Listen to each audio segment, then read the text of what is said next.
à saúde, né? A gente sabe que tem sido um dos nossos maiores desafios, não só para a atenção primária, mas para a rede como um todo, né?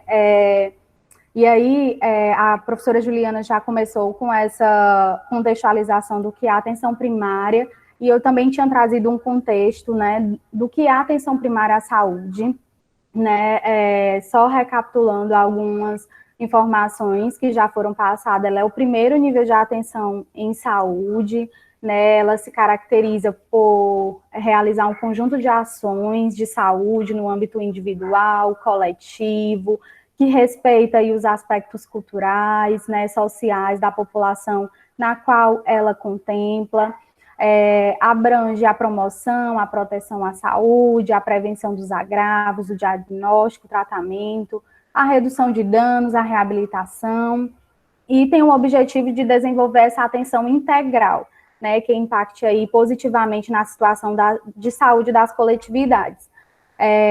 Os estudos, eles já comprovam, né, já constatam que a atenção básica, ela soluciona cerca de 80% dos problemas da saúde de saúde da população. Então, a gente vê que a atenção primária, ela realmente é a base, é essa coordenadora de ações de saúde, de atenção à saúde, né, que ampara todos esses problemas de saúde da população, e que pode aí estar sendo potencializada dentro desse contexto da Covid-19.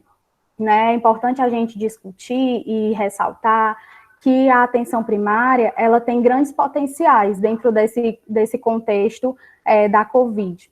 Por quê? É a atenção primária que conhece o contexto social dos indivíduos, né? Que conhece as vulnerabilidades sociais da população adscrita, é ela que conhece esses pacientes que são de condições crônicas, né, que vivem em situação de rua, que têm maiores vulnerabilidades. Então, a atenção primária, ela precisa ser potencializada dentro desse contexto, né, da pandemia da Covid-19.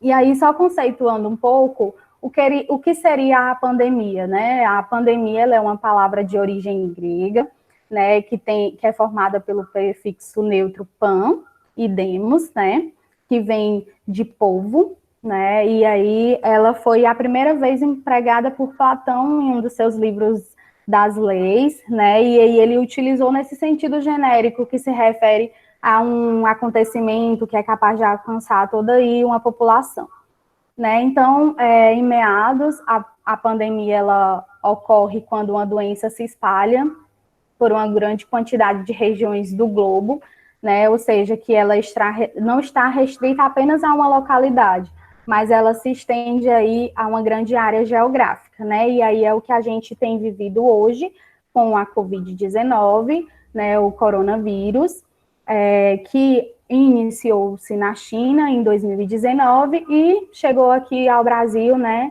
agora em 2020. Então, o coronavírus, a gente sabe que é um vírus, né, que tem uma alta transmissibilidade, que provoca uma síndrome respiratória aguda, podendo variar entre aí uma situação leve, que chega a casos de 80%, né, a graves, como a insuficiência respiratória, que varia aí de 5% a 10% desses casos.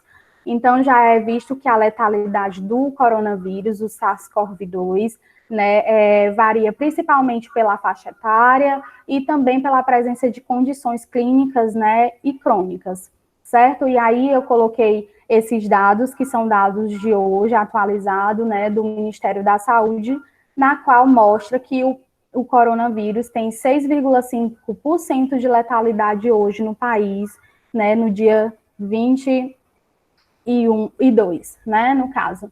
E aí eu trouxe essa atualização também, agora de hoje, né, do IntegraSUS, que é o instrumento, né, o sistema que está aí nos atualizando enquanto profissionais, enquanto cidadãos, que a gente pode estar vendo aí como é que está esse panorama do coronavírus no estado e nos municípios aqui do Ceará.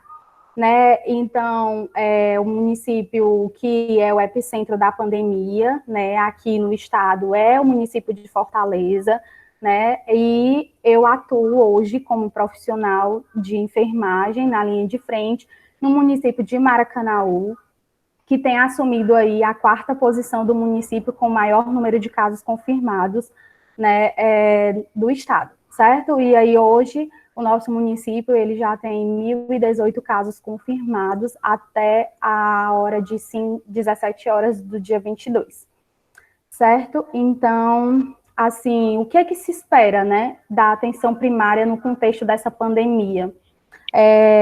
A gente espera exercer uma assistência, né, com abordagem sindrômica do problema.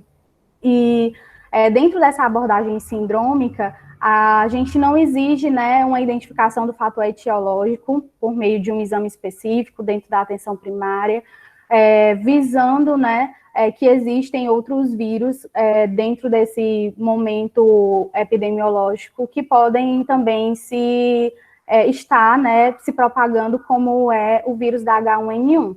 Né? A pandemia do coronavírus chegou no mesmo período endêmico, né, epidêmico de H1N1. Então, a gente faz essa abordagem sindrômica, né, do paciente, mas num cuidado já preventivo, não exigindo esse fator etiológico, né? E aí, o foco da atenção primária hoje tem sido uma abordagem clínica baseada na síndrome gripal e na síndrome respiratória aguda grave, né, como já falei, independente do agente etiológico, porque a gente sabe que existem outras doenças respiratórias que podem estar levando a essa síndrome respiratória aguda grave, né, e com isso a gente tem o maior foco e objetivo a contenção da pandemia e o não agravamento das pessoas com a Covid-19.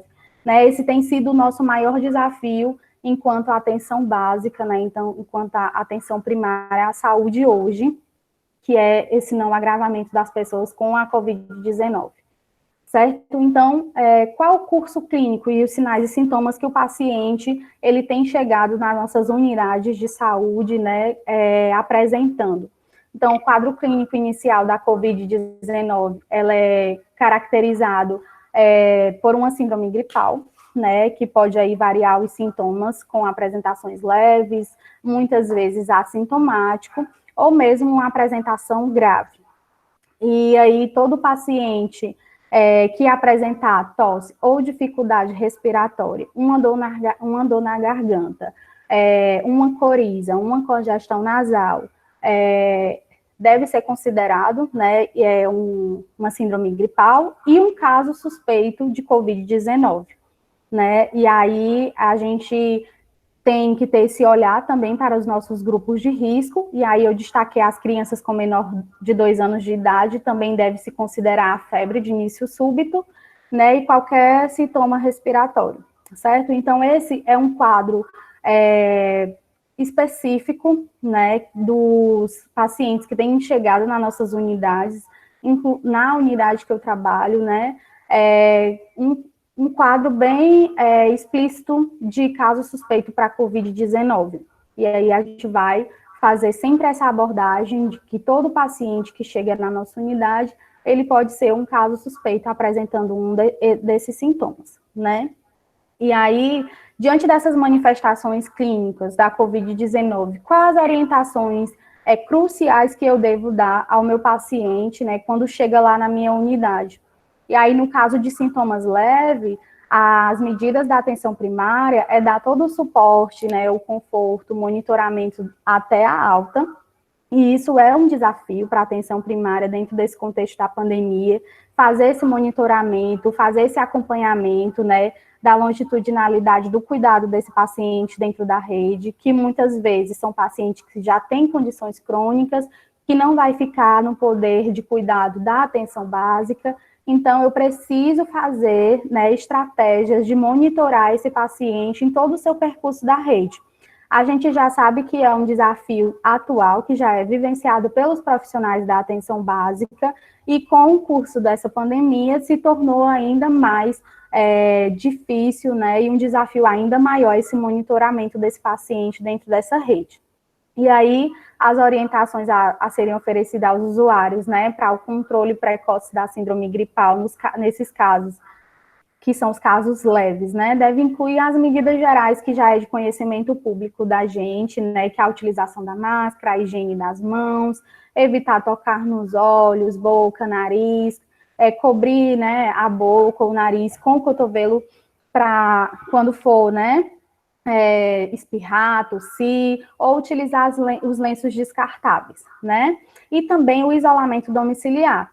E o isolamento domiciliar, ele hoje é a nossa maior estratégia, né, de suporte ao paciente que fica conosco na atenção básica quando se apresenta aí a síndrome, né, do Covid-19.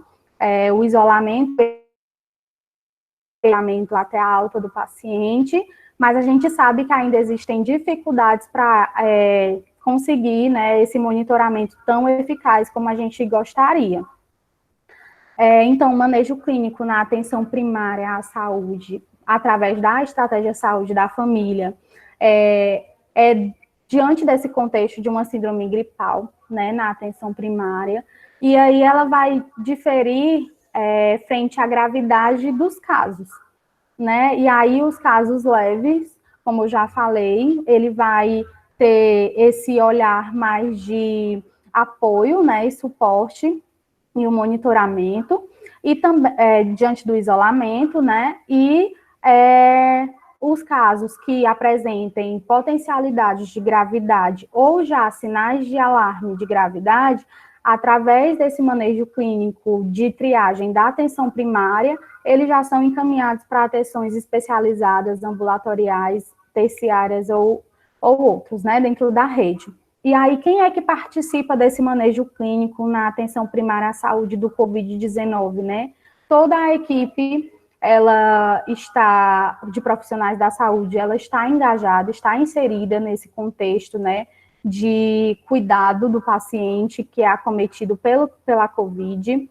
E aí, eu destaquei aqui o agente comunitário de saúde, que tem um papel importantíssimo, imprescindível diante da pandemia e de outras, né, necessidades de saúde da população, o enfermeiro, o médico, o auxiliar e técnico de enfermagem.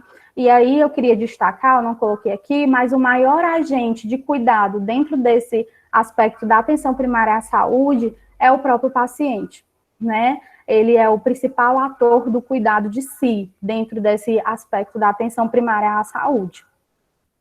Então, a atenção primária, dentro desse contexto, ela precisa assumir um papel resolutivo frente aos casos leves, né? E a identificação precoce dos encaminhamentos rápidos e corretos dos casos graves, diante de um contexto que se parte do pressuposto que a atenção básica, né, a equipe da estratégia saúde da família conhece o seu território, conhece a sua população adscrita, conhece a população na qual atende, né, conhece a situação epidemiológica da sua população. Então, esses encaminhamentos rápidos, corretos, identificação precoce, elas são essenciais dentro da atenção primária à saúde, né? E aí, quando ela assume esse papel resolutivo, ela mantém a coordenação do cuidado desses pacientes, certo? A estratificação de intensidade da síndrome gripal, ela é uma ferramenta hoje, né, crucial para definir a conduta dos profissionais da estratégia de saúde da família para cada caso, né, seja para manter o paciente na atenção primária, seja para encaminhá-lo aos centros de referência de urgência e emergência ou hospitais, a depender da organização da rede, né, de cada localidade, como se está organizado esse momento de enfrentamento, né, essa rede de enfrentamento do município. Então, assim, ter o conhecimento para se fazer uma triagem correta, para se fazer uma abordagem sindrômica completa, é crucial dentro da pandemia da Covid-19, né, porque é uma síndrome que tem, como a gente já viu, uma alta letalidade, principalmente nos pacientes idosos e doentes crônicos, né, e também tem uma alta transmissibilidade, e a gente pode ver aí através dos números, dos dados epidemiológicos, como tem acontecido aqui no nosso estado e nos nossos municípios, né. Então, o manejo diagnóstico e terapêutico na atenção primária, ela tem seguido algumas etapas, né? E uma dessas etapas que eu gostaria de destacar é a identificação de um caso suspeito e de síndrome gripal da Covid-19. A gente sabe que a atenção primária, ela teve que se reorganizar, né, para aí estar apoiando mais uma vez essa pandemia, essas crises, né, de saúde emergenciais, como foi na dengue, como foi na H1N1, como foi na Zika, e aí a atenção primária, por ser essa organizadora e orientadora da rede, ela sempre está aí se reorganizando, né, para enfrentar essas situações emergenciais. Então, o primeiro aspecto aí do manejo diagnóstico e terapêutico na atenção primária que eu destaquei, né, foi a identificação de um caso suspeito de síndrome gripal e de Covid-19, né? E aí, as medidas para evitar o contágio na unidade básica de saúde, na qual o Ministério da Saúde lançou, né, e se tem protocolos hoje para orientar como é essa proteção, né, dos profissionais e como eles devem ofertar as orientações e os cuidados diante do atendimento do paciente suspeito de Covid-19 dentro da unidade. Além disso, a estratificação da gravidade da síndrome gripal, né, e os casos leves, que como se a terapêutico, ele é baseado em que fármacos, né, e como será realizado esse monitoramento desses casos leves, a periodicidade desse monitoramento e o isolamento domiciliar, as orientações que devem ser realizadas ao paciente, o amparo que deve ser realizado aos cuidadores e contactantes do paciente suspeito de Covid-19 diante desse isolamento domiciliar. Então, como já foi dito pela professora Juliana, né, a atenção primária, em todo o seu contexto de enfrentamento de emergências, e na Covid não tem sido diferente, apresenta uma complexidade que a gente não pode dizer que a atenção terciária é mais complexa do que ela, né?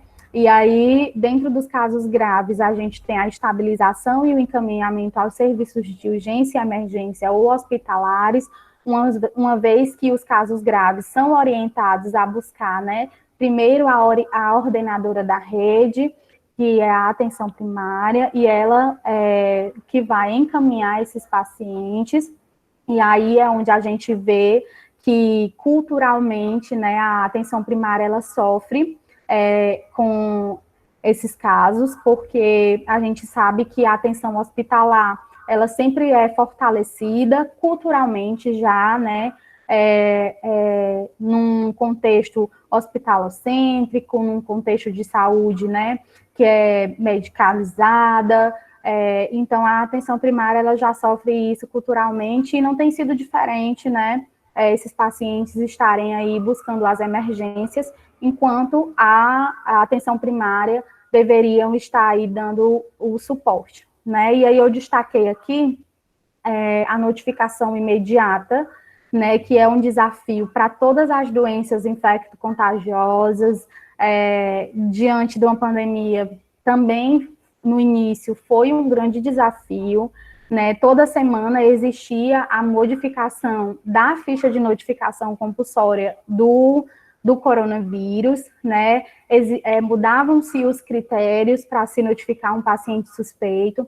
Então, a notificação imediata, ela sempre, né, acompanhou aí como um desafio da atenção primária, né, e é um dado muito importante, uma estratégia muito importante que não deve ser ignorada, né, pelos profissionais de saúde nessa abordagem, nesse manejo diagnóstico do paciente, uma vez que a notificação compulsória e imediata, ela vai direcionar ações estratégicas dos serviços de saúde, vai nos dar, né, uma visão aí epidemiológica do estado de saúde da população, o estado de letalidade daquela população, de morbidade, de mortalidade. Então, a notificação imediata, ela é crucial dentro desse processo pandêmico da Covid-19.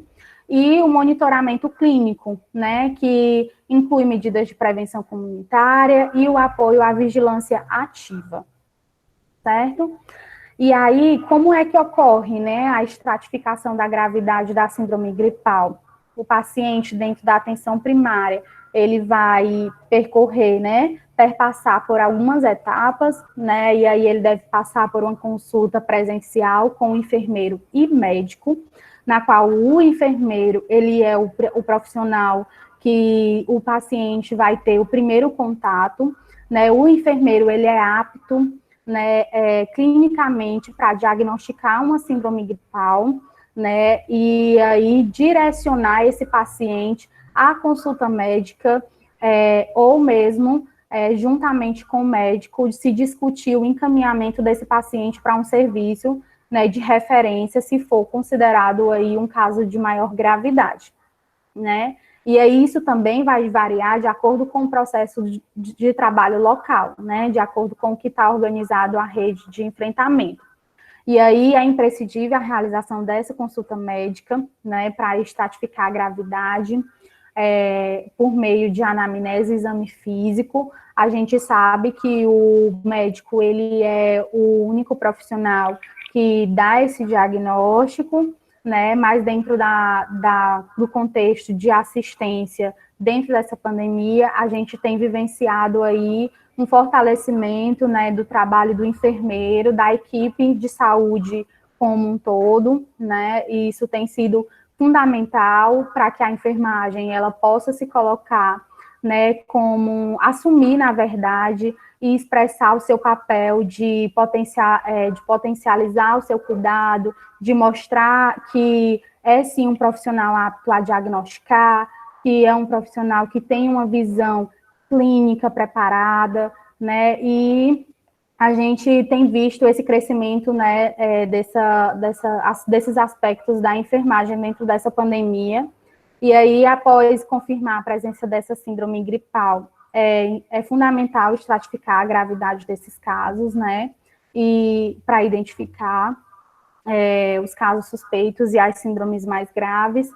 E aí, recomenda-se a definição única de um caso de síndrome gripal, independente da etiologia viral, seja por H1N1, seja por SARS-CoV-2, coronavírus, seja uma síndrome gripal simples.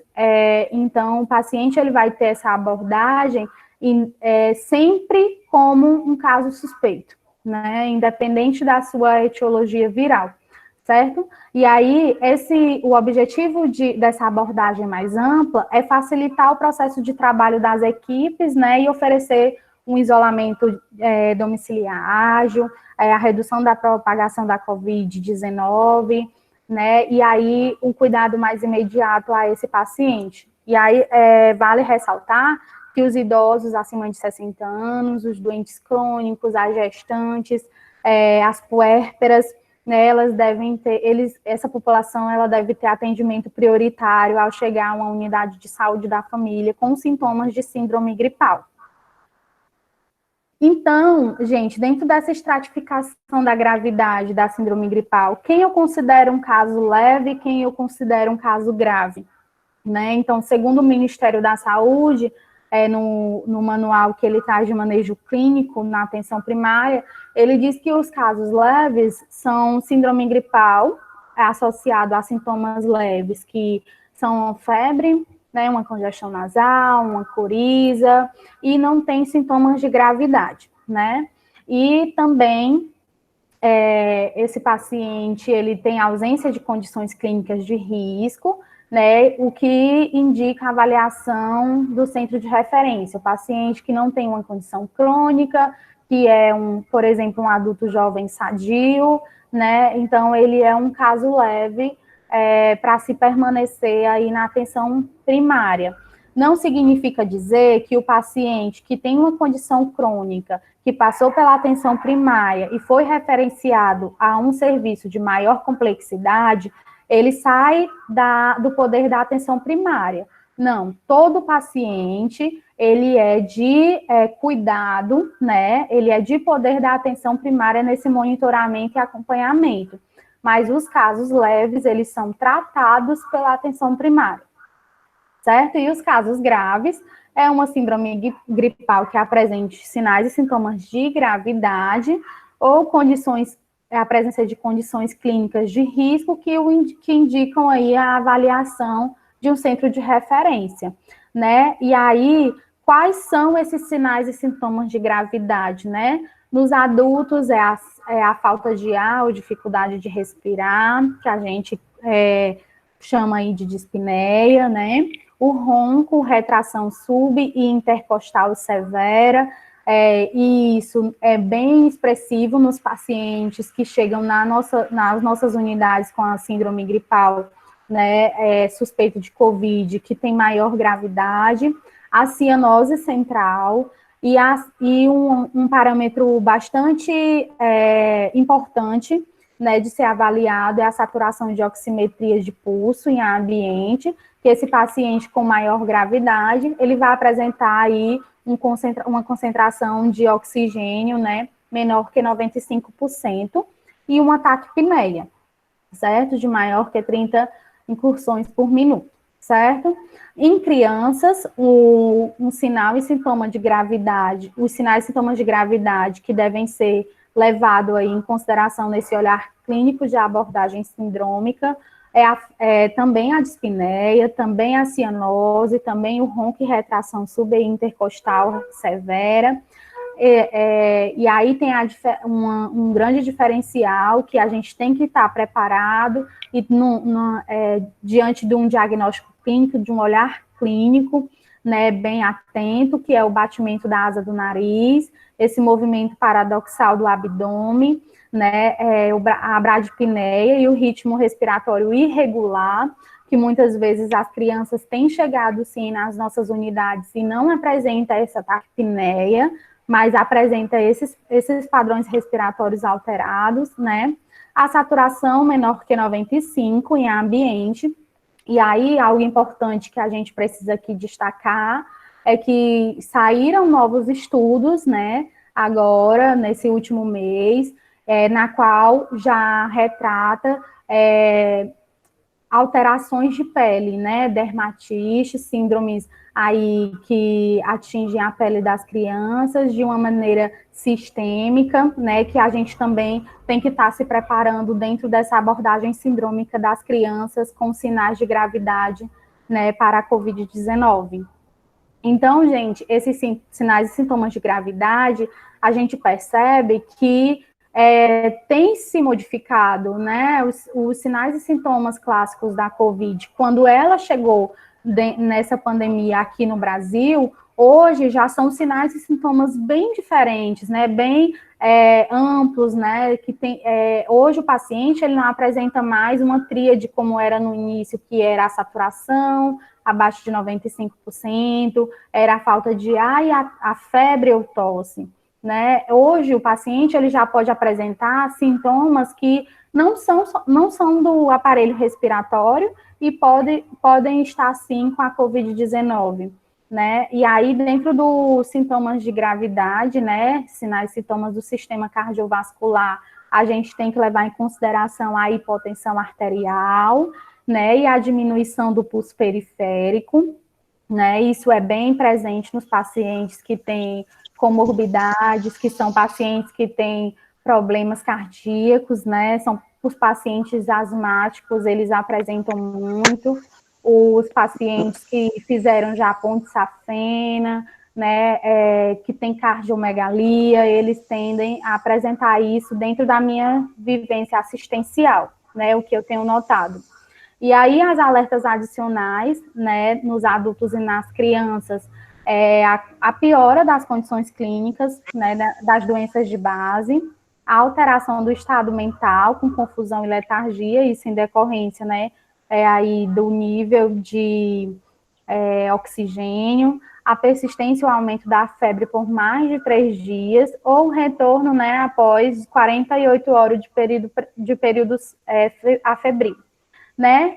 Nas crianças, né, a gente tem que observar aí a inapetência, né, para amamentação ou ingestão de líquidos ou ingestas em geral, a piora nas condições clínicas, a alteração do estado mental, a letargia e um aspecto muito importante, né, é a vergonha de nós dois, chega nem fala de nós, se esconde. É a convulsão. Vai passar por ela. Tem alguém com o microfone ligado? É o Roberto. Roberto, teu microfone está ligado. E aí, gente, eu vou destacar agora para vocês o isolamento domiciliar, que é onde tem se concentrado a nossa maior assistência e monitoramento do cuidado do paciente dentro desse contexto de pandemia, né, dentro da síndrome de Covid-19, certo? E aí, quem é o paciente que fica no nosso poder de cuidado da atenção básica e vai ficar em isolamento domiciliar? Né?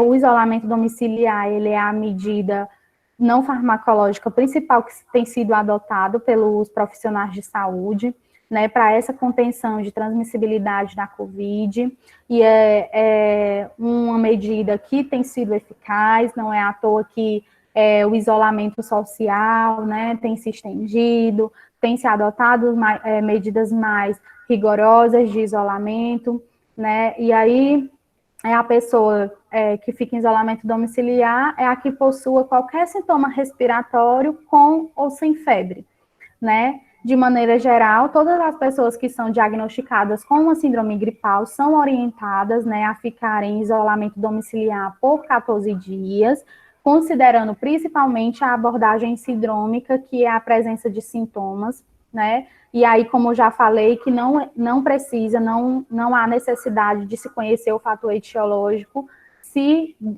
considerado síndrome gripal diagnosticado, o paciente já é orientado a ficar em isolamento domiciliar. E aí, o isolamento ele é indicado também a pacientes que já são diagnosticados com Covid-19, só que não têm fatores de risco, né, tem manifestações leves da doença e precisam aí seguir as orientações da equipe de saúde, da atenção primária, e também esse paciente ele precisa ter a disponibilidade de um cuidador, né, até que desapareça a sua sintomatologia. Esse cuidador vai ser a principal ligação entre a equipe de saúde e o paciente, né, para se estar fazendo esse monitoramento mais eficaz. Então, o tempo de isolamento domiciliar, ele é até 14 dias, né, ele tem que ser determinado por uma prescrição médica, deve ser estendido a todas as pessoas que residem no mesmo domicílio, mesmo que essas pessoas sejam assintomáticas, né? Se positivou o paciente em um domicílio para Covid-19, todos os familiares e pessoas que convivem no mesmo domicílio devem realizar o isolamento domiciliar por 14 dias. Por quê? Porque o positivado no domicílio, ele se torna um vetor, né? E esse vetor, ele pode ter transmitido o vírus, né, o coronavírus, para os seus contactantes no domicílio. E essas pessoas, elas podem, em algum momento, estar desenvolvendo a sintomatologia para a Covid-19. Então, e essas pessoas que foram contactantes podem ser assintomática ou já teve contatos, pode ser assintomática e também está transmitindo, né? E por isso devem cumprir também o isolamento domiciliar por 14 dias, certo? E aí, gente, a nossa maior estratégia, né, é o monitoramento via teleatendimento. É real que é uma dificuldade para todos nós da atenção primária e a depender também, né, dos insumos que são gerados, que são fornecidos, dessa compreensão da gestão de que o paciente que é atendido pela atenção primária à saúde, que tem esse quadro leve do coronavírus, ele precisa também desse monitoramento perto, né, próximo dos profissionais de saúde, e também a contenção, né, da exposição desses profissionais e até mesmo do paciente num percurso de deslocamento. Então, o teleatendimento, ele foi uma estratégia que foi liberada, né, pelo Ministério da Saúde, que para ser fortalecida dentro da atenção primária, para que o paciente que fique no poder de cuidado da atenção básica, ele não fique desamparado durante o período de isolamento domiciliar. E aí é de responsabilidade dessa equipe de atenção à saúde, da família, né, realizar o acompanhamento desse paciente e dos seus familiares, né, que são seus contactantes. E aí o Ministério da Saúde, ele orienta a ser realizada a cada 48 horas até o 14º dia, né, após o início dos sintomas. E aí, preferencialmente, ele orienta que deve ser solicitado, né, uma consulta presencial, sempre que os casos se julguem necessário, apresentar uma gravidade, mas que o principal foco é o atendimento via telefone, justamente para evitar essa exposição do paciente, quebrar o isolamento domiciliar, né, e estar se deslocando até a unidade, certo?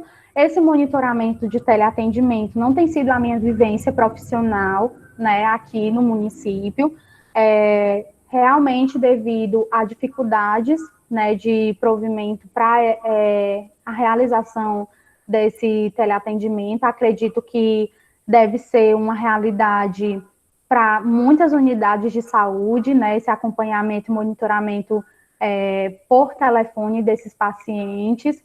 Então, assim, acaba que tem sido uma fragilidade que me incomoda enquanto profissional que prestam assistência também a esses pacientes que ficam em isolamento domiciliar, que muitas vezes a gente não consegue um retorno, né, do paciente que ficou em isolamento.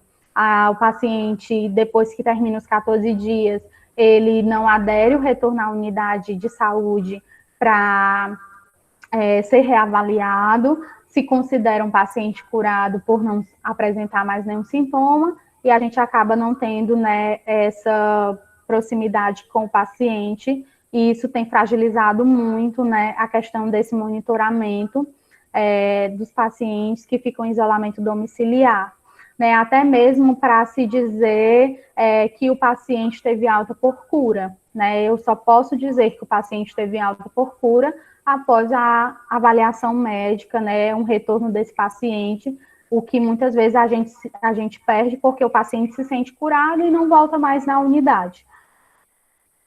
E aí, orienta-se que os profissionais da atenção primária priorizem o atendimento domiciliar dos pacientes que são vulneráveis, né, os idosos e são acamados, né, e aí outras questões que a gente também sabe que a atenção primária tem, mesmo antes da pandemia, né, a questão dessas visitas domiciliares, né, e com a pandemia, essas vulnerabilidades, elas ficam mais potencializadas, mais exacerbadas, né, mas o Ministério orienta que a gente precisa priorizar essas pessoas. Orientar os idosos, os familiares, a questão das restrições das atividades, né, dos convívios sociais, e as equipes de atenção primária à saúde também têm que permanecer atenta às moradias coletivas, né, a questão dos abrigos, das residências terapêuticas, das instituições de longa permanência, né, porque a gente já viu que existem instituições de longa permanência que têm casos de coronavírus confirmados, já tem constatado óbitos dentro dessas instituições, então a equipe de saúde ela tem que prestar também assistência e cuidado a essas instituições, né? Fazendo aí um monitoramento frequente, fornecendo as orientações, as informações, né, sobre o contágio, o convívio e o ambiente compartilhado. Então, gente, para finalizar a minha fala, eu queria que a gente pudesse refletir um pouco sobre as questões da atenção primária à saúde dentro desse contexto da pandemia do coronavírus, e eu acho necessário a gente pensar, enquanto atuantes, enquanto profissionais que estamos nos qualificando, né, para o enfrentamento dessa crise de saúde, né, que a atenção primária, ela precisa assumir, né, com urgência o seu protagonismo como ordenadora da rede do cuidado no SUS, né? A gente percebe que em todo um contexto de emergências de saúde no país, seja de que origem for, a atenção primária, ela é um eixo robusto, né, que dá assistência a esse sistema de saúde. O Sistema Único de Saúde do Brasil é um dos maiores sistemas universais do mundo, né, e que tem na sua base um amparo da atenção primária à saúde, né, que tem repercussões aí das potencialidades da atenção básica de forma internacional. Então, a atenção primária, ela precisa se colocar, né, nesse protagonismo. E isso se faz através das nossas competências profissionais, né, de assumir o nosso papel, para, assim, conseguir garantir esse protagonismo, né.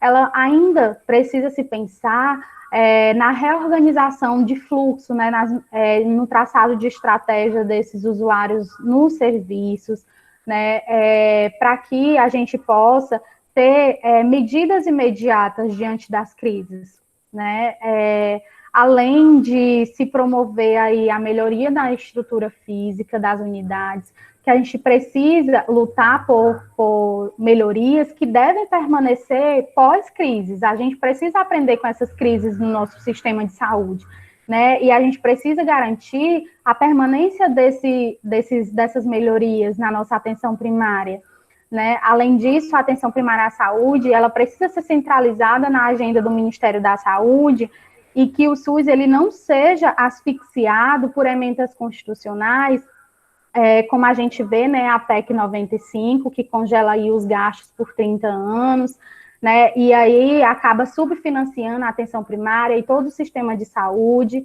né, que contingenciam os gastos, e aí acaba fragilizando aí os recursos que são destinados para o setor saúde pela União, né. Então, são aspectos que a gente precisa pensar diante desse contexto da pandemia do Covid-19, na qual a atenção primária ela precisa assumir esses papéis, né? Precisa lutar e se colocar enquanto ordenadora, coordenadora, né? Desse sistema único e universal, certo? Então, para terminar, eu deixo essa reflexão e que o sucesso do enfrentamento à Covid-19 e o futuro do SUS e a saúde dos brasileiros dentro desse contexto pandêmico dependem de tudo isso, né? Então, aqui as referências que foram retiradas dessa apresentação do protocolo do Ministério da Saúde, né? De um artigo que é maravilhoso, que fala sobre esse papel da atenção primária,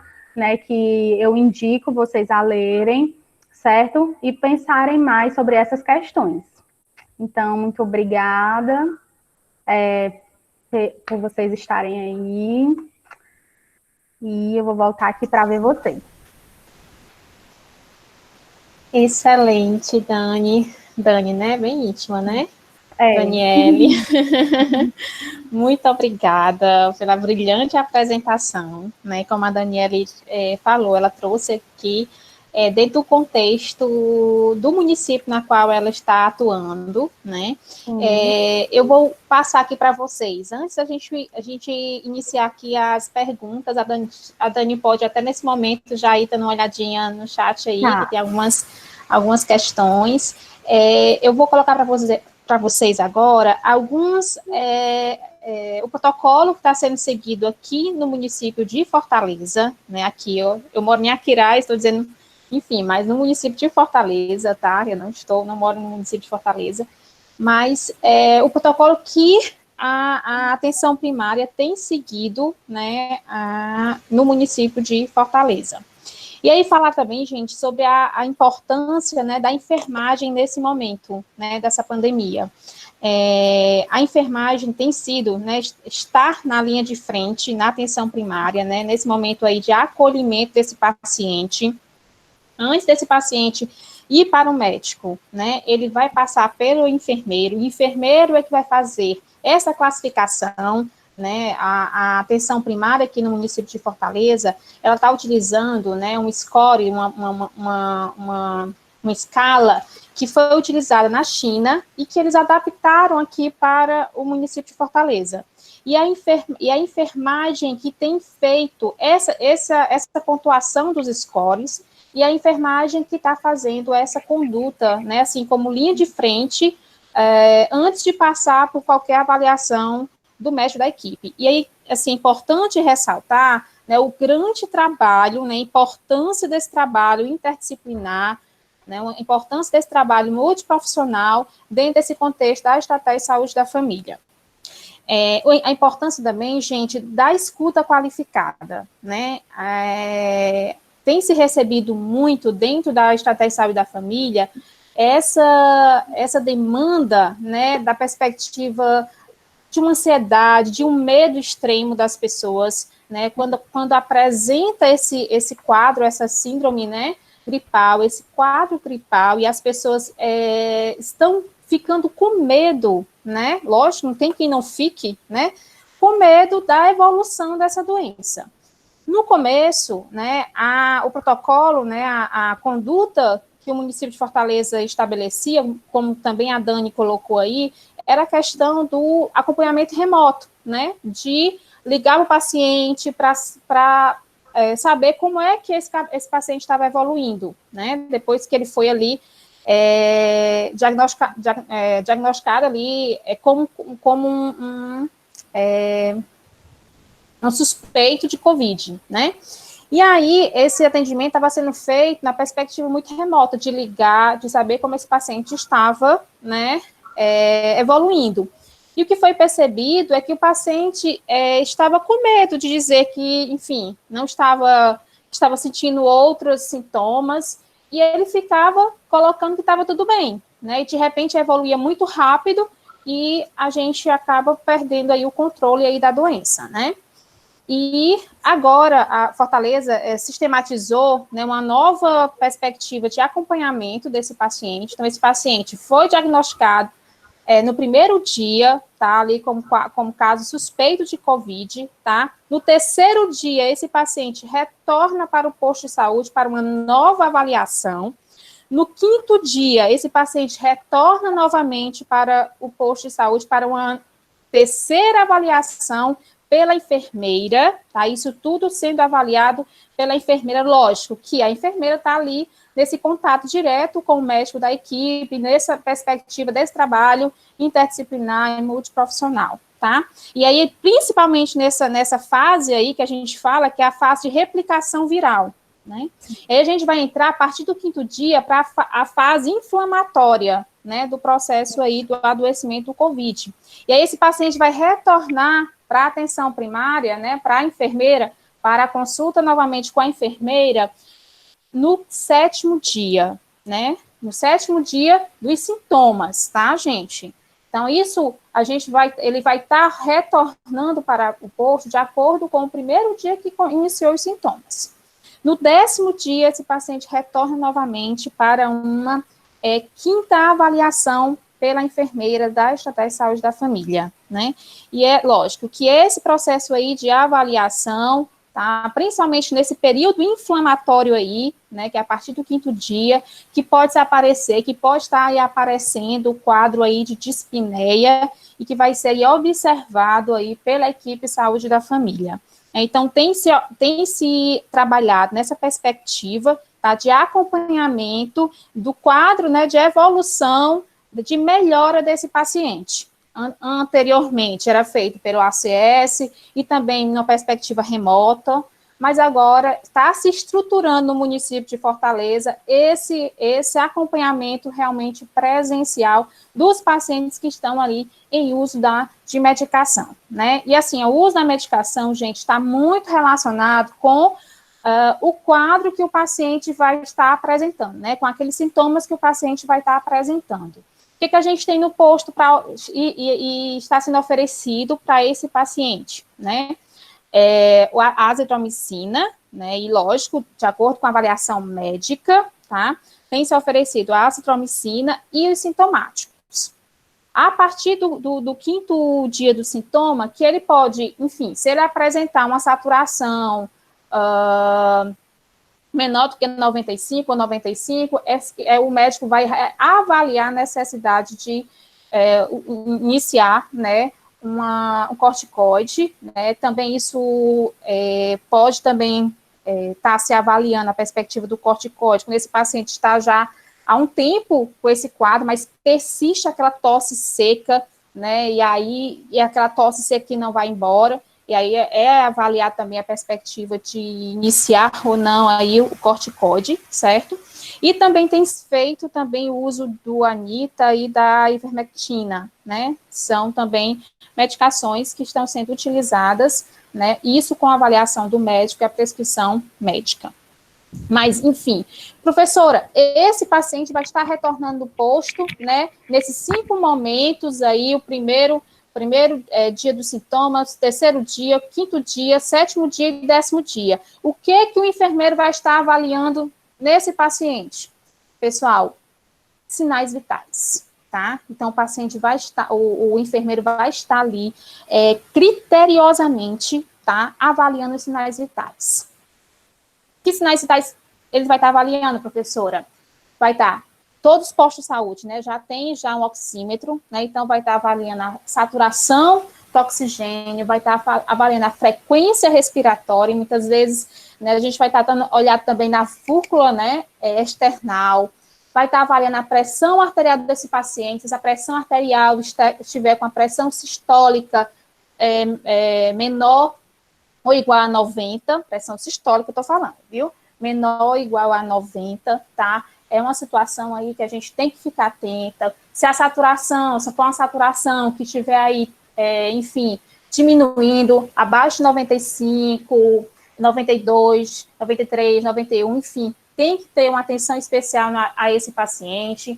Frequência cardíaca, uma frequência cardíaca aí, né, de menor do que 40, né, ou igual a 40, ou até mesmo uma frequência cardíaca aí de acima de 131, ou igual a 131, tá? São extremos, eu estou falando aqui para vocês extremos. Eu vou mostrar já para vocês aqui essa escala que está sendo seguida aqui em Fortaleza, tá? Mas já tá passando já para vocês alguns indicadores.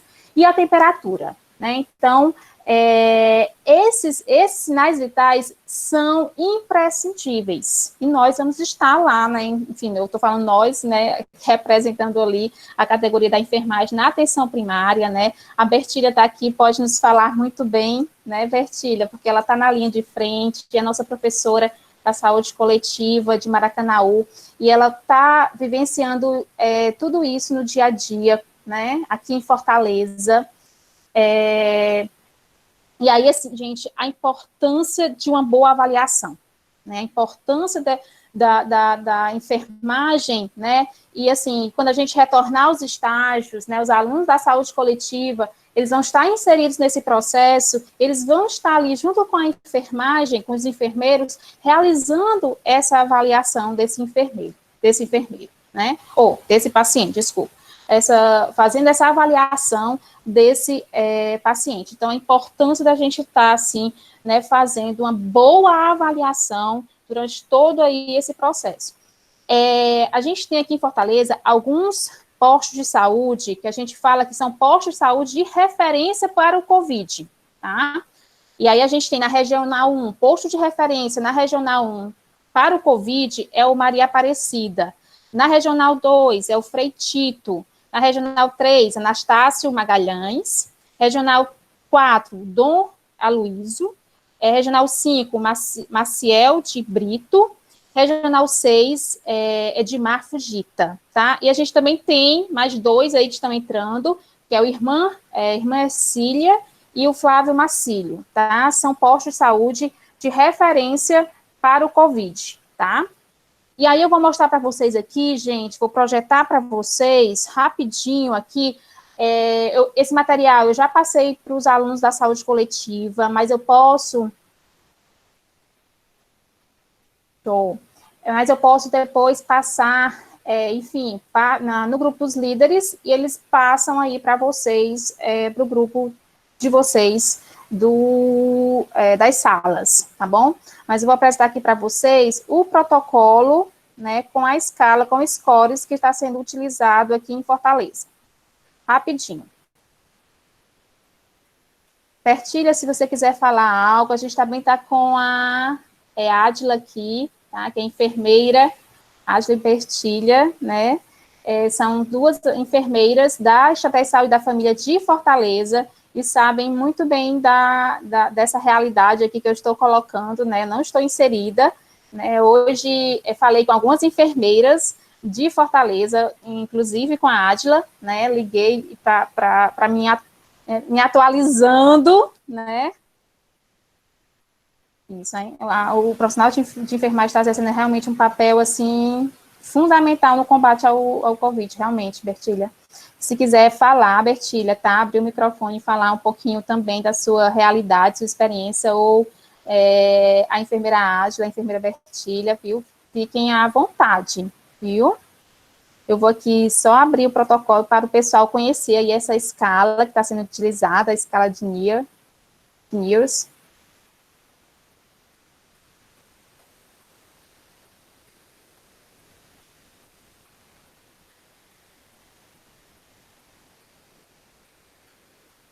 Olha aí, fala, Bertília. Fernanda tá pedindo. Todo mundo quer lhe ouvir, Bertília. Essa pessoa maravilhosa. Vocês estão vendo aí, gente, a escala? Sim, prof. Certo, pronto, gente. Então, essa aí é a escala que os profissionais de enfermagem aí do município de Fortaleza estão utilizando, tá? Aqui são os parâmetros, tá? Número 3, esses parâmetros vão sendo depois observados em intervalos, e a gente vai categorizar, né? Classificar como risco, né? Médio, alto, muito alto risco, né, muito alto risco, alto, médio e baixo, tá? Então, a gente tem aqui, ó, score 3, score 2, 1, 0, né, que é o score aí que a gente, de um quadro, né, de risco baixo, né, porque a gente espera que o paciente evolua dentro desses parâmetros aqui, tá? Mas aqui a gente tem outros parâmetros, porque a gente tem os extremos, tá? Tanto extremos de frequência respiratória muito baixa, como extremos de frequência respiratória muito elevada, né? Então, a gente tem aqui, né, o extremo, os scores 1, 2, 3, para os extremos maiores, tá? Elevados, e aqui os extremos menores.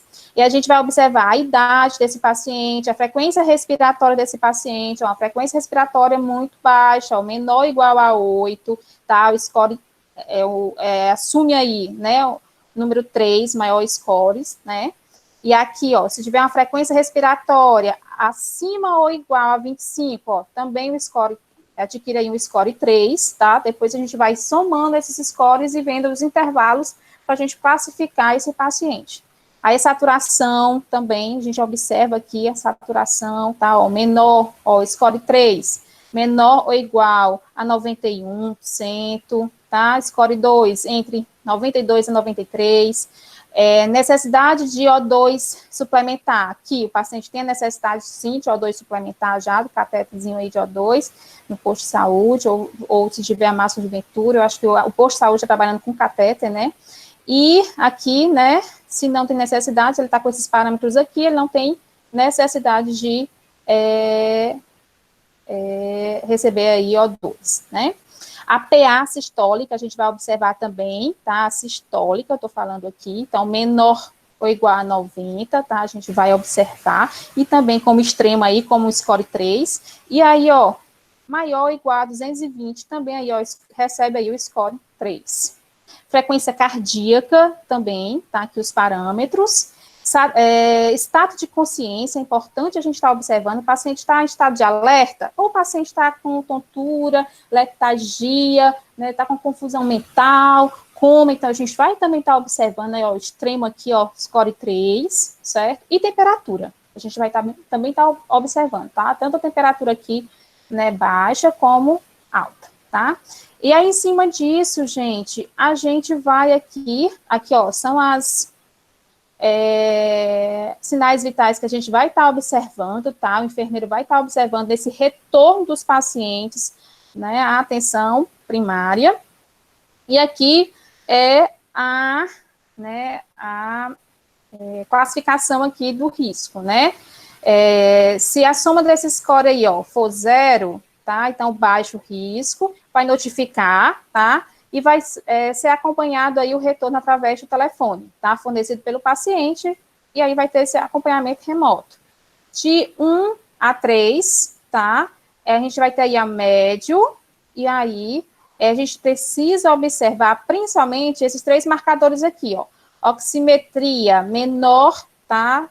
Ou igual a 91. Frequência respiratória acima ou igual a 25, ou menor ou igual a 8. E pressão arterial sistólica menor ou igual a 90, tá? Então, vai considerar a possibilidade de encaminhar esse paciente para um hospital de emergência, principalmente se o score 3 for devido à pontuação desses 3 marcadores aqui que eu acabei de falar para vocês, certo? Então, monitoramento, retorno remoto, através de telefone fornecido, e busca ativa pelo agente comunitário de saúde para avaliar, né, como está o quadro aí desse paciente. E aí, esses retornos aqui, que antes era remoto, que estão sendo agora implementados, a perspectiva do retorno do paciente, né, nesses 5 momentos que eu falei para vocês. E a score aí, ó, acima de 4, tá, menor do que ou igual a 6, aí a gente tem o risco alto, e aí o paciente vai ser regular, né, vai a regulação aí via central de regulação, que aí é a central de regulação do município, e busca ativa e o encaminhamento para o hospital de emergência, certo? E a monitoramento aí vai ser feito também pelo ACS após a alta hospitalar. O ACS vai passar, então, o caso para o enfermeiro, para a equipe, tá? E aí, acima de 7, tá? Muito alto, e aí o SAMU vai ser acionado, tá?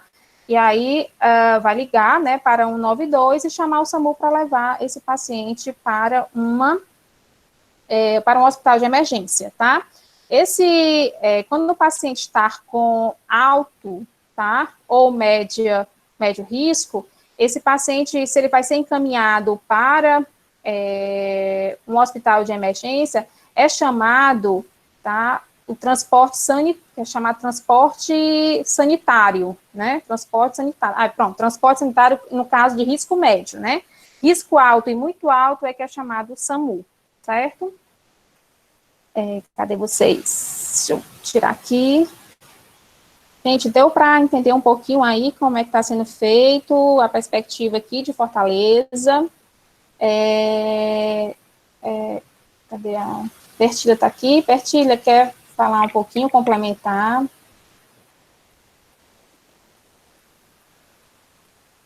O Adila, acho que só são as 2 enfermeiras que estão aqui do município de Fortaleza, né? Fala alguma coisa, Bertilha, tô com saudade de ti. Muito mesmo.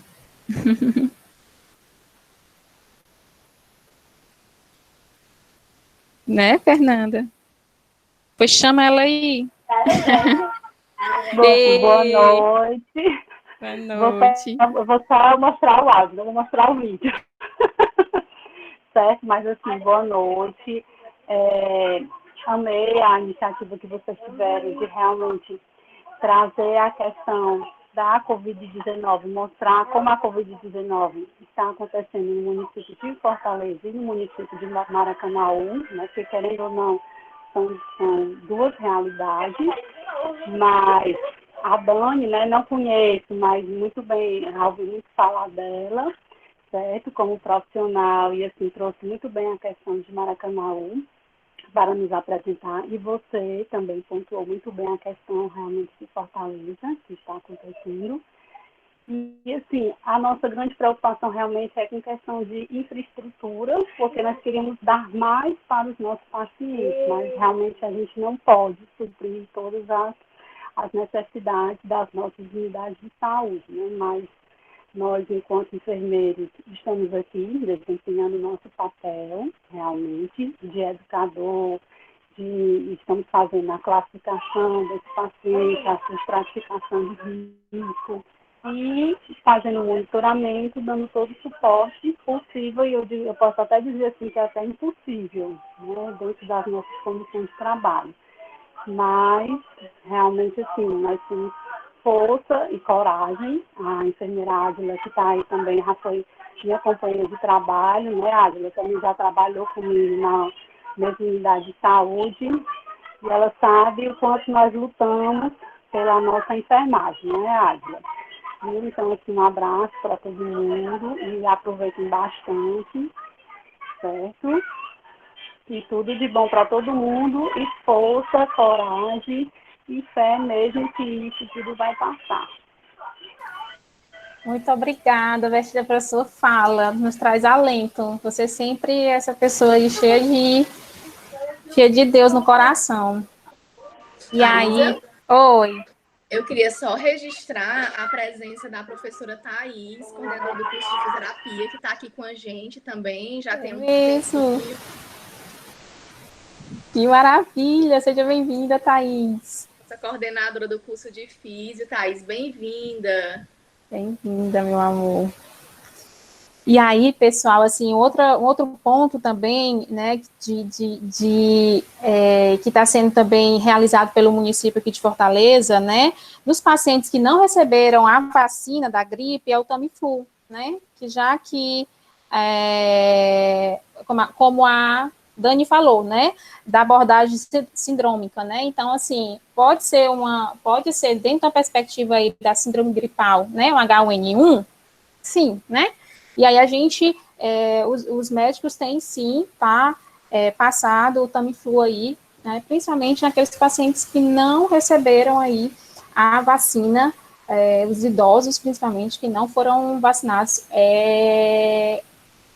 com relação aí à vacina da gripe, certo? Vamos então para as perguntas que os nossos... Dani, tu conseguiu já ver aí? Sim, eu vi algumas. Aí vou começar a responder algumas que eu já vi aqui, certo? Perguntaram quando o que é considerado um caso leve, né?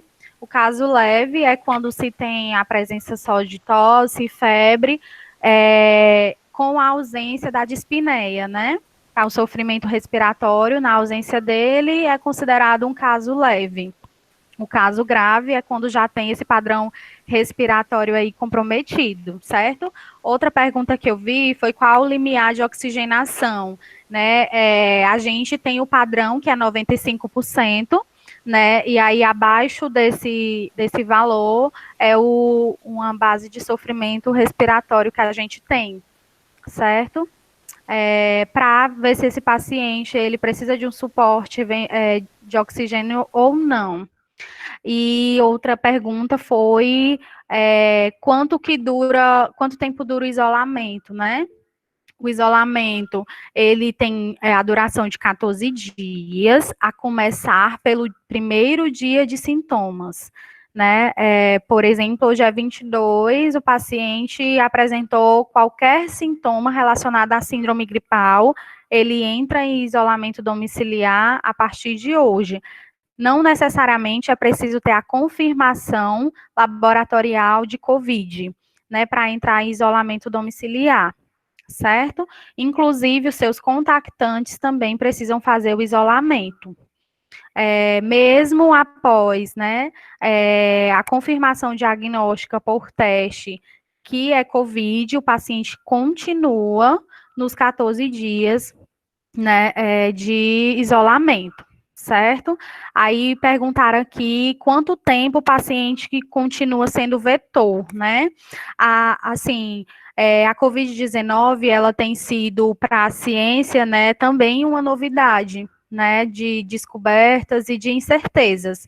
Então, já se sabe que os 10 primeiros dias de sintomatologia são aí a segunda semana, né, dessa sintomatologia, ela é a que tem mais risco de transmissão.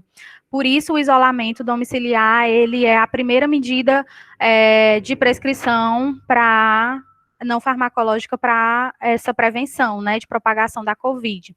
Então, assim, o paciente, ele é considerado um paciente que tem alta, hoje pelo Ministério da Saúde, um paciente que após o 14º dia, ele tem 72 horas de ausência de febre, cessação da tosse, né, e também da dispneia, certo? Então, tende-se a imaginar que, após o 14º dia, o paciente, ele deixa de ser vetor, mas isso ainda não é, né, confirmado, assim, ainda não se tem a confirmação científica do período que esse paciente ainda continua, né, transmitindo, certo? Só se sabe o período de maior risco.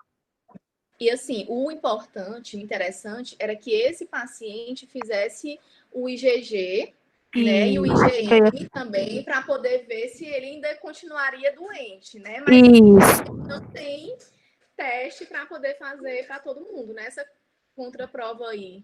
Pronto. Aí eu vi também a pergunta, né? Como que os acamados eles fariam o teste? Né, a gente tem a disponibilidade de teste rápido e teste sorológico para COVID. Como é o teste rápido? O teste rápido ele é realizado igual os testes também para as ISTs, né? Na qual você faz o furinho igual, a verificação de glicemia e deposita o reagente e o sangue, né? E aí com 15 a 20 minutos esse teste ele já dá positivo ou negativo para IgG e IgM, né? É um teste qualitativo, né? Então a gente não tem aí como saber pelo teste rápido se a pessoa está doente no momento ou ela só tem a memória imunológica. Qual o padrão que a gente utiliza na unidade para isso, né? Para confirmação, teste positivo e paciente doente. O teste do paciente dando positivo, com presença de sintomatologia dentro desse curso de 14 dias, é um paciente que possivelmente está doente no momento e está sendo vetor, né? Então, a gente precisa também estar aí trabalhando com os testes laboratoriais e teste rápido e a clínica, né? A importância, né, Daniele, desse paciente fazer esse histórico, né, de evolução da doença. Né, o primeiro dia que iniciou, né, o sintoma, enfim, se foi a coriza, se foi a dor de cabeça, se foi a dor no corpo, enfim, né, então a mialgia. Então, o primeiro dia, né, de início do sintoma, e a gente fazer aí esse controle aí, né, dessa história aí dos sintomas, né. Isso. Aí, outro padrão de exame, né, gente, que é realizado também é o PCR, né? RT-PCR é indicado também pelo Ministério da Saúde. PCR é o fator, uma proteína que indica o fator inflamatório, né? E aí, quando o paciente ele tem um quadro inflamatório, esse PCR ele dá um valor aumentado. E aí a gente junta clínica, né? PCR e teste rápido ou sorologia, que tem os mesmos objetivos, que é identificar IgG e IgM. Aí eu vi aqui perguntando, o IgG, quando dá positivo, o paciente continua... Pronto, vou explicar o IgG e o IgM, né? O IgG, ele é basicamente a memória imunológica que o paciente tem de ter entrado em contato com o vírus e ter criado essa memória imunológica. Não significa dizer que ele está doente no momento ou está sendo vetor, né? Quando é que eu vou dizer que o paciente está doente no momento e está transmitindo? Quando o IgM dele der reagente, né? Ou seja, positivo. Então, o paciente ele está doente naquele momento e ele é um vetor do coronavírus, né? Então, o padrão que a gente quer é IgG positivo e IgM negativo. Não se tem aí também um tempo estimado para que esse IgM vá negativar. Né? A gente sabe que o curso da doença tem esses 14 dias, mas já tem estudos que dizem que pode ir a 21 dias, 23 dias, então vai ser monitorado, né, como a professora Arisa falou, por isso que há a importância dessas visitas de retorno do paciente, para estar monitorando esses padrões laboratoriais e clínicos de sintomatologia do paciente, né? Isso mesmo, Dani. Que é importante também essa questão do tempo, né, de coleta desses exames, né, do SWAB aí, né, do PCR, que aí, assim, é um exame que é importante ser feito na primeira semana, né, do curso da doença, e esse teste sorológico ser feito aí a partir do 8º dia aí do curso da doença, né? E aí é quando vai aparecer aí, né, os anticorpos, né, circulando, e aí já que o teste rápido vai estar identificando aí, né, esses anticorpos. E aí a gente tem, né, tem que pensar também, né, que esse teste rápido, ele vai ser importante ser considerado se ele positivar, né, porque tem muito falso negativo, então a gente precisa estar atenta, como a Dani falou, né, para as respostas aí, os testes positivos, né. Deixa eu ver aqui. Tem uma pergunta sobre raio-x e tomografia, né? Depois da alta é necessário fazer raio-x ou tomografia? Há necessidade quando o paciente, juntamente com a COVID, ele apresenta um quadro, né, de infiltrado pulmonar, comprometimento aí pulmonar. Então, você realiza para estar vendo aí a regressão desse quadro, né? É isso, assim, que a gente vê a necessidade de se repetir raio-x e tomografia. Geralmente, os pacientes que têm comorbidades, eles desenvolvem uma pneumonia associada, né? Então, para esse paciente, né, que desenvolveu essa pneumonia, geralmente se repete raio-x para ver se houve aí a regressão dessa, né? Mais alguma? Isso mesmo, Dani. Excelente.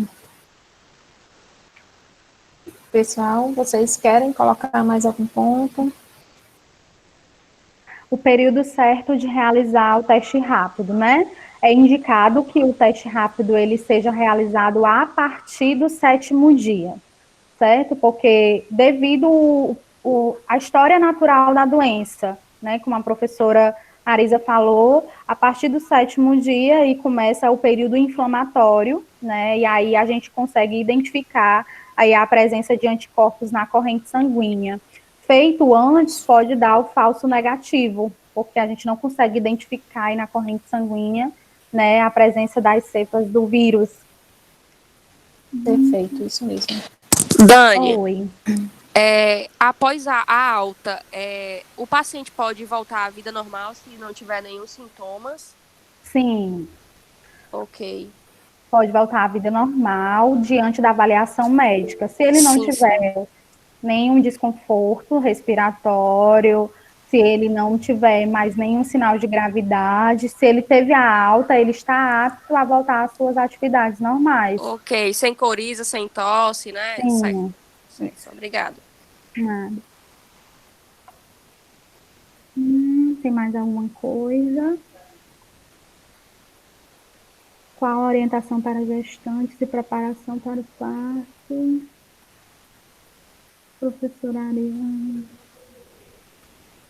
Uma coisa que a gente tem observado, né, assim, tem casos, né, já de gestantes, né, que evoluíram para trombose venosa profunda, né, com COVID, né, então tem que ter muita atenção a paciente com COVID gestante, né, e também a perspectiva também do esforço respiratório, né, e, enfim, principalmente a gestante que está no final, né, da gestação e que tem a questão do diafragma, né, então essa mulher, ela fica, né, mais cansada, né, então a gente tem que tomar cuidado para diferenciar, né, essa questão com relação aí, realmente, uma dispneia, né. Com relação ao preparo para o parto, não é minha área, né, mas acho que até teve uma live, né, da saúde da mulher, né, com relação a isso, mas, assim, não é muito a minha praia essa questão do parto em si, como é que é feito, né, na perspectiva aí da maternidade, professora Thais.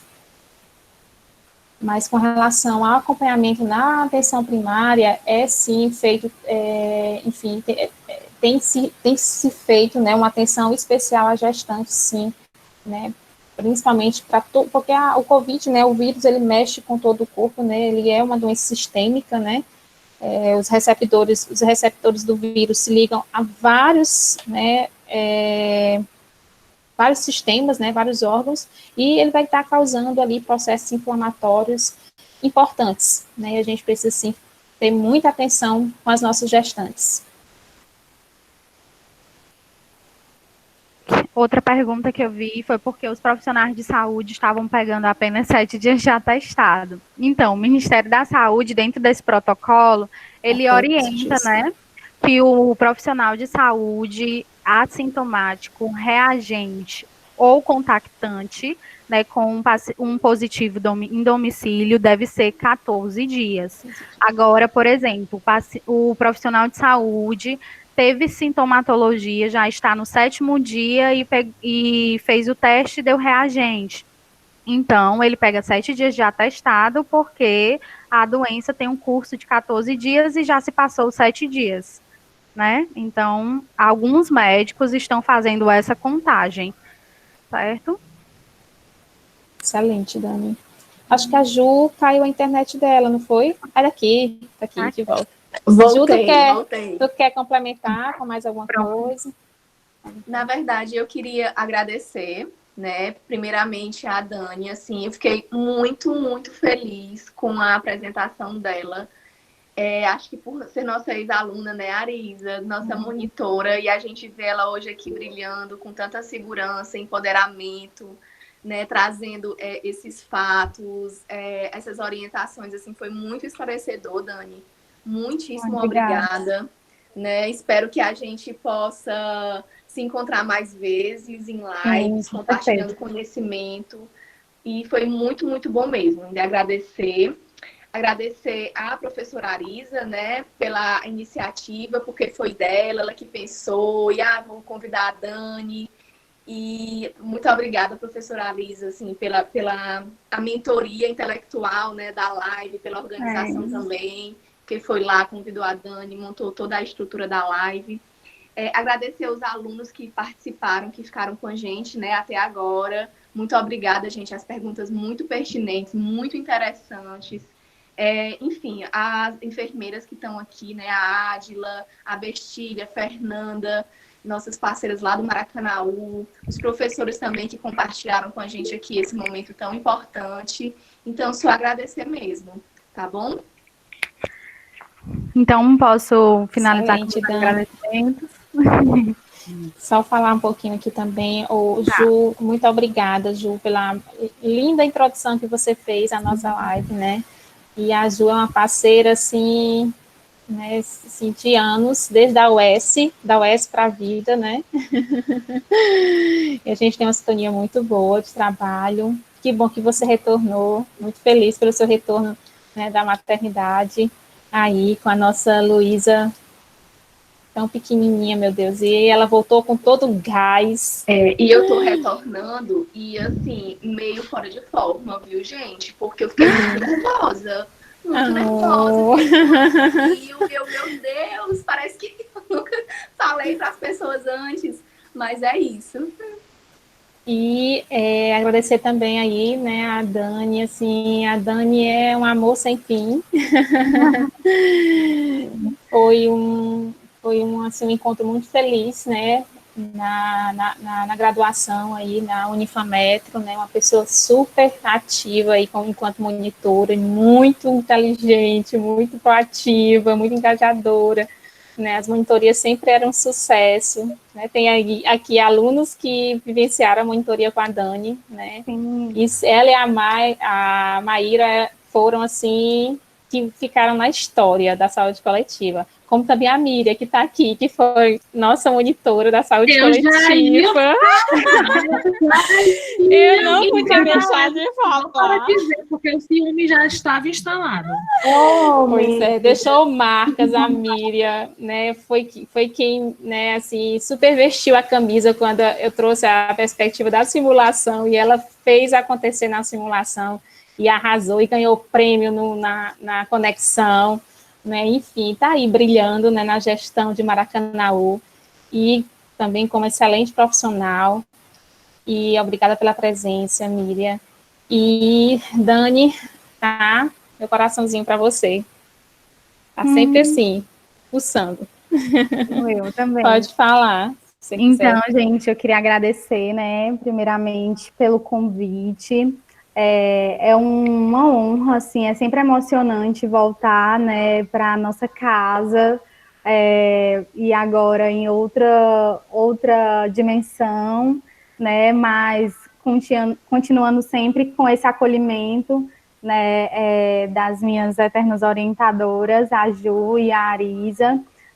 Como a Arisa falou, foi um encontro realmente para a vida, né, e fico muito feliz, assim, pela pessoa delas, que sempre me acolhe e abre portas, né, na FAMetro, para que a gente possa estar construindo juntos, né? Fico muito feliz de ver pessoas que foram das turmas que eu fui monitora aqui participando, muito feliz mesmo. E só gratidão de estar aqui compartilhando com vocês, tá? Fico sempre à disposição para estar construindo, crescendo, né? E espero voltar mais vezes, né? Para construir com vocês, para participar, para aprender sempre, né? E só gratidão mesmo. Obrigada por me chamar, me convidar e por me construir, né? Essa pessoa que é fruto realmente de vocês, assim como a Miriam, né?